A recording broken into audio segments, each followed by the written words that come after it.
Olá, pessoal. Hoje o nosso culto vai ser diferente. Queria convidar você para se juntar com a sua família em um lugar bem gostoso da sua casa e dedicar um tempo para oração e para reflexão na palavra de Deus.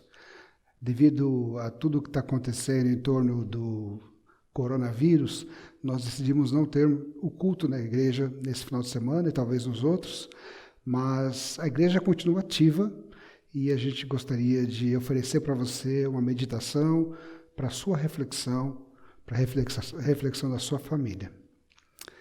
Que você tenha um bom domingo na presença do Senhor. Vamos orar? Senhor, abençoe esse momento de reflexão e de meditação na Tua Palavra. Que a gente possa ouvir a Tua voz e aprender da Tua Palavra. Em nome de Jesus. Amém. Nas últimas 2 semanas, nós temos conversado sobre a fantástica graça de Jesus. Logo depois que Jesus desceu do monte, onde ele proferiu o famoso Sermão do Monte, ele começou a viver aquilo que ele ensinou. E nas semanas passadas nós vimos como ele derramou a sua graça sobre a vida de um leproso e também sobre a vida de um gentil, um oficial romano. E hoje nós vamos continuar a narrativa e vamos perceber que Jesus continua derramando graça na vida daqueles que passam pelo seu caminho. O texto para a nossa reflexão e para a nossa meditação nessa manhã, ou nesse dia, é Mateus 8, versículo 14 em diante, que diz o seguinte: Tendo Jesus chegado à casa de Pedro, viu a sogra deste acamada e ardendo em febre. Mas Jesus tomou-a pela mão e a febre a deixou. Ela se levantou e passou a servi-lo. Chegada a tarde, trouxeram muitos endemoniados, e ele meramente com a palavra expeliu os espíritos e curou todos os que estavam doentes, para que se cumprisse o que fora dito por intermédio do profeta Isaías. Ele mesmo tomou sobre si as nossas enfermidades e carregou as nossas doenças.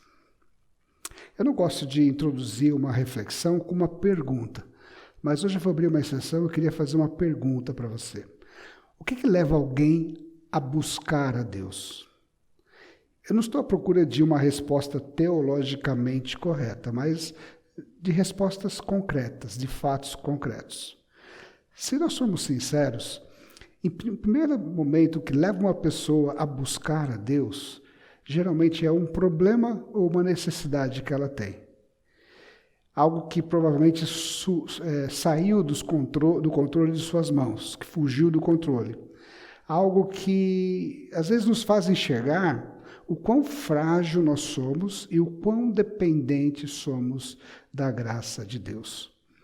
Não seria errado dizer que a maioria das pessoas que não cresceram numa igreja evangélica, mas que hoje fazem parte de uma igreja cristã, se tornaram cristãos por causa de alguma experiência difícil que tiveram na vida e que acabou levando-as aos pés de Jesus. Como foi o caso daquele pobre leproso e do oficial romano que foram ao encontro de Jesus. Na medida que essas pessoas se aproximaram de Jesus, elas encontraram não apenas uma força divina para lidar com as dores, o sofrimento, mas elas se encontraram com o verdadeiro autor da vida, com um Deus amoroso que está sempre com as mãos estendidas, oferecendo uma solução que não é momentânea, mas é uma solução definitiva para o verdadeiro problema do ser humano. No texto que a gente leu agora, pela nossa meditação, ao contrário desses 2 casos anteriores, do leproso e do gentil, que foram ao encontro de Jesus, nós encontramos a sogra de Pedro, quieta, sem falar nada, e é Jesus que a encontra. É Jesus que se aproxima. Ela não fala nada, ela não pede nada, mas ao vê-la doente, ardendo em febre, Jesus a toma pela mão. E o simples toque de Jesus é suficiente para aquela febre ir embora. Quando observamos as 3 histórias juntas, olhando de perto, nessa sequência, o leproso, o gentil e a sogra de Pedro, percebemos que Jesus derrama sua graça fantástica, tanto na vida daqueles que o buscam, como também na vida daqueles que são encontrados por ele. E a resposta que as pessoas dão para Jesus diante desse encontro, diante da transformação, diante do amor de Deus, é interessante de notar também. A gente encontra o leproso adorando Jesus, a gente encontra o gentil, o centurião, reconhecendo quem é Jesus, e a gente encontra agora a sogra de Pedro servindo Jesus. Adoração, reconhecimento e serviço são as respostas que nós podemos dar a Deus quando reconhecemos esse grande amor que Ele tem por nós. Quando eu olho para essa história, para essas três histórias juntas, mas principalmente para essa história da cura da sogra de Pedro, eu chego a algumas conclusões. E uma delas é que os problemas, quando eles nos levam aos pés de Jesus, eles são, na verdade, bênçãos. Eu sei que é um pouco estranho o que estou dizendo, o problema ser bênção, mas deixa eu falar de novo isso para você, presta atenção. Os problemas, quando eles acabam nos levando aos pés de Jesus, eles se transformam em bênção. Geralmente nós reclamamos e nos queixamos dos problemas, não é verdade? Ó vida, ó azar. Tem até um personagem de desenho animado que é aquela hiena que estava sempre reclamando da vida. Isso é natural. Mas é em meio aos sofrimentos mais difíceis da nossa vida que nós podemos experimentar de forma sobrenatural o cuidado e o amor de Deus. Se esses problemas que nos fazem perceber o quanto somos dependentes da graça de Deus acabarem nos levando aos pés de Jesus, é reconhecê-lo como Senhor e Salvador das nossas vidas, esses problemas são instrumentos usados por Deus para abençoar a nossa vida.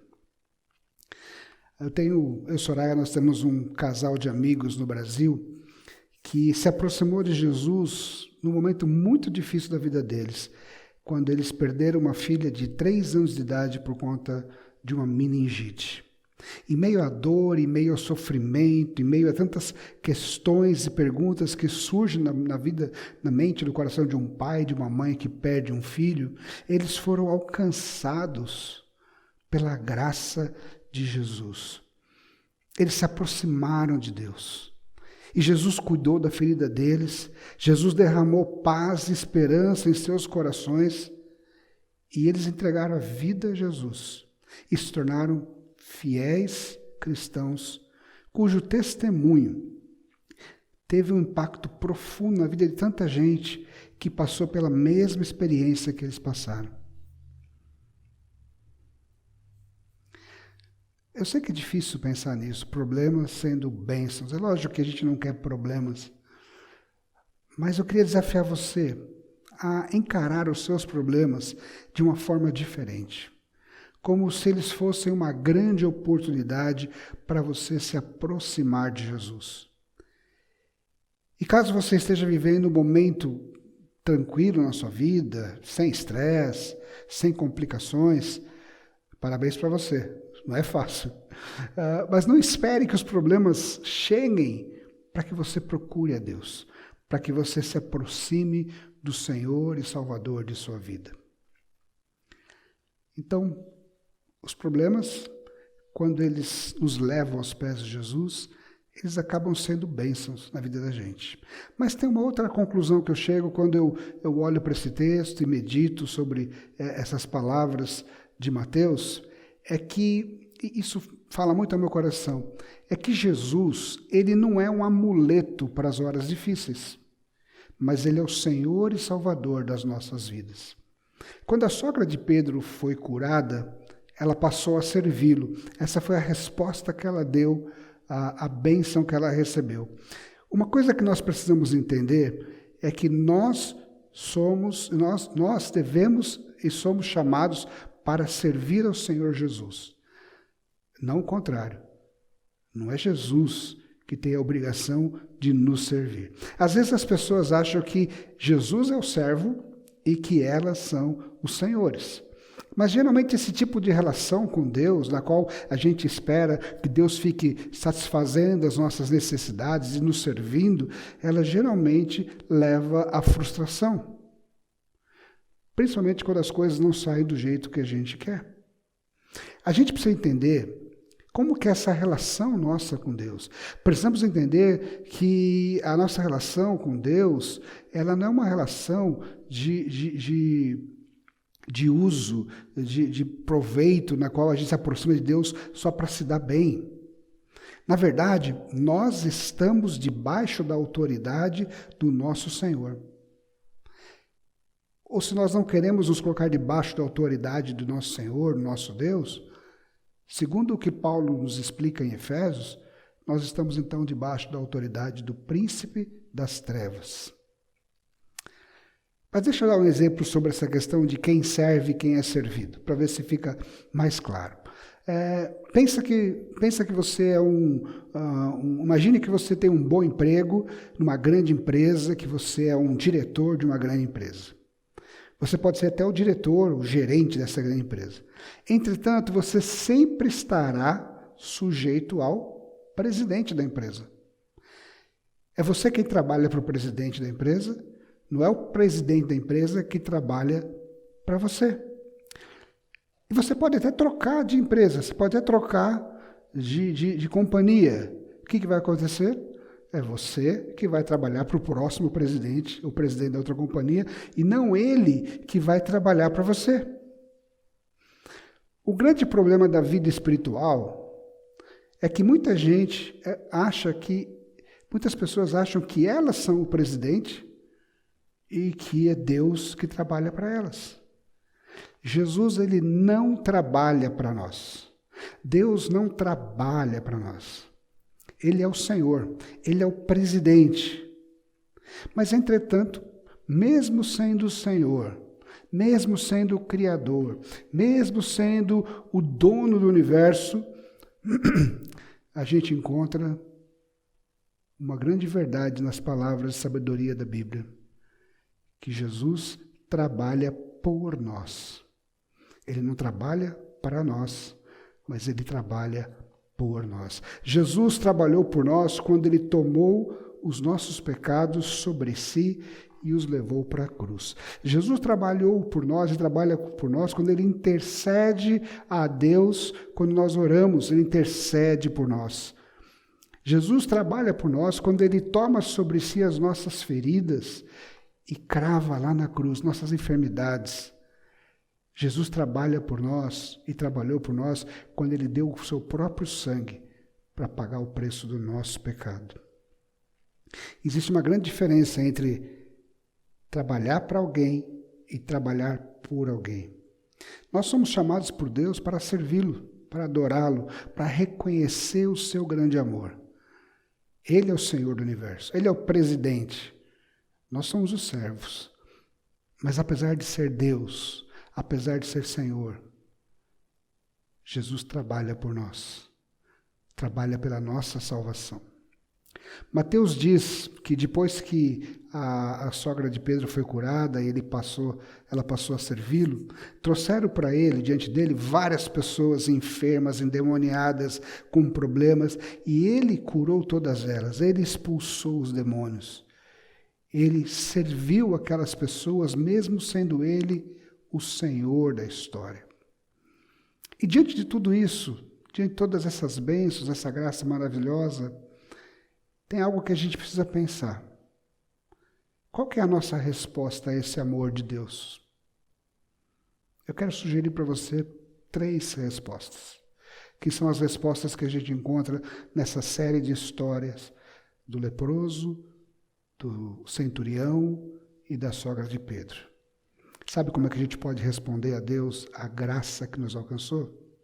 Adorando de todo o nosso coração. Reconhecendo que Ele é Senhor e Salvador. E servindo. Servindo na nossa casa, servindo na nossa igreja, servindo na nossa comunidade. Que as nossas atitudes, a maneira como a gente vive, sejam sempre para a glória de Deus.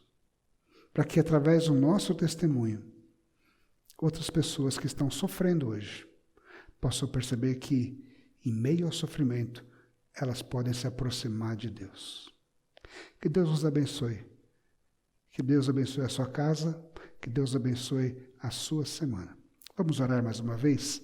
Senhor, nós pedimos que a Tua palavra encha o nosso coração de esperança e que possamos meditar naquilo que lemos e ouvimos e temos os nossos corações ardendo por um desejo muito grande de estarmos perto do Senhor. Ajuda-nos a reconhecê-lo como Senhor. Leva-nos, ó Deus, a uma adoração sincera e capacita-nos para servi-lo. Em nome de Jesus. Amém. Deus abençoe a sua vida. Uma boa semana.